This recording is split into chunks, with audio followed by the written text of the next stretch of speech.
So this is our passive solar design greenhouse. There's a lot of basic equations to basic passive solar design: depth of the building versus length of the building, solar gain in the building. So a lot of those equations for this building are standard passive solar equations. It's hard to grow at 7,000 feet, and I think sometimes when people first move here or have been living here for years and maybe just think you can't grow that much, I like to think that we help people see that you can grow a lot of crops here. We've gone very far in our season extension, the structure being the farthest that we've gone to be able to grow year-round.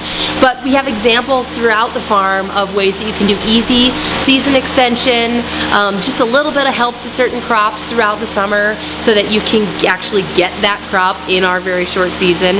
We have 2 hoop houses, which are quite a few steps down from a structure like this, that help grow. They're much cheaper. So I like to think that we help show people that you can grow a lot of different crops. We also provide food all summer and most of the winter to about 65 families. We have a CSA share for the whole summer, and then in the winter we sell to our CSA members a couple times a month throughout the winter. We also provide local produce to about 5 restaurants here in town. So our pickups for our CSA members are here at the farm, which just gets families out here seeing how their food is progressing from week to week, keeping them in touch with the chickens. They harvest some of the crops. So gives people the chance to be really involved in their food, yet not have to do the day-to-day care and nurture and grunt work of it. As you can see in the corner, we've got a little tankless hot water heater. So we've got PEX tubing that runs underneath the soil that keeps it a nice consistent temperature. So we're able to grow in here year-round. Wintertime, a lot of greens. Right now we've got our heirloom tomatoes here, cucumbers in the back, basil, some beets over there. The back window is a little gig event, so there's a candle wax, so as it heats up, it's able to open up.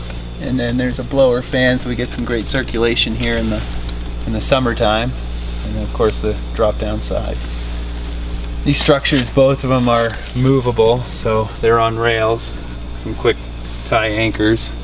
So this whole structure in the fall will push back 50 feet, and the one adjacent to it will come south here 50 feet. So we're able to work the soil and get a good crop rotation here. About how much food do you produce a year?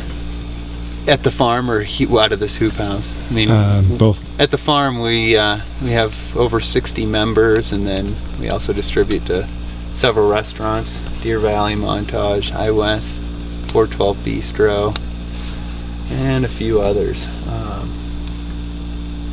And then whatever if members don't come and pick up, we donate a lot of it to the Peace House. So nothing really goes to waste. A lot of it goes back into the compost piles and helps the soil regain its nutrients as well. So nothing's ever wasted here, that's for sure.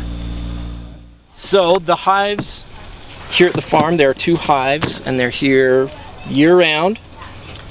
They each have they start out with 10 to 15,000. They'll have up to close to over 100,000 by August.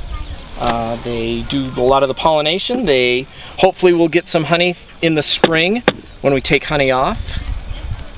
And it really is like all the other agriculture here. It's all seasonally variable on whether it will be a big season, a successful season, or mediocre, or a utter failure, which it has been in the past.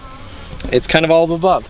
And there's also a hive at the community garden, which is called a top bar hive. These are called Langstroth hives, which are assembled like this. And the top bar hives, they kind of build their own thing, and it looks like such. But it's just different management styles, and the top bars have a window on them for observation, so they make education-wise a little more easy to get to and look and see what's going on. But listen, you can hear the sound change just with the smoke. I could tell just by the hum See them all? that it was mad. So this is the box that they came in. I'll show you. They're pretty chill. So I may not have Can to. you hear them? If I move slow, Sounds like you need. probably won't do anything. Right. This is the box that they came in. Yeah, and the queen goes in the hole in the top, right? Right, that's where they. Where's the queen? And the queen is on. She's was inside in the column. this little cage. Put that tool. And if you don't have your hive tool, you do have a Swiss Army knife. Yeah. So I want to make sure the queen was in a little cage because it was just to give them time to get used to her. Yeah. See that? That cage. Good. So she's out of this little cage that she showed up in.